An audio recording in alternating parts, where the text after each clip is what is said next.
In this question, we have two graphs, Andrea's graph and Aaron's graph.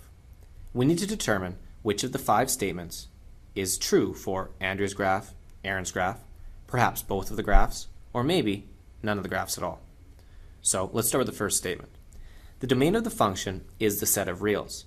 Any quadratic, regardless of what it looks like, will always have a domain of the set of reals. So this applies to both of the graphs.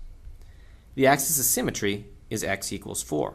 If we take a look at Andrea's graph, we can see that that exactly is the case. The axis of symmetry splits that quadratic in half at x equals 4. For Aaron, the axis of symmetry would actually be at -4.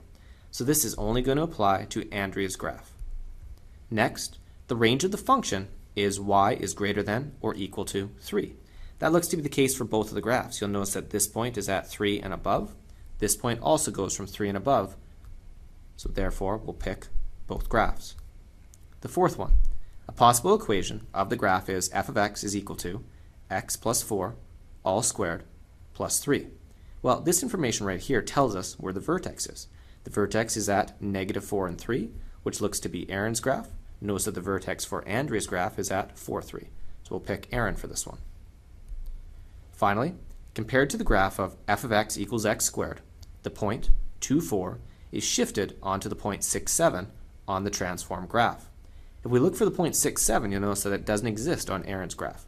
But on Andrea's graph, it does. They're saying that we originally had the regular quadratic at f of x equals x squared at 2, 4, but this graph has been transformed such that 2, 4 is now at 6, 7.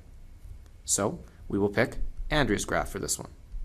Finally, we'll check our solutions, and we are correct.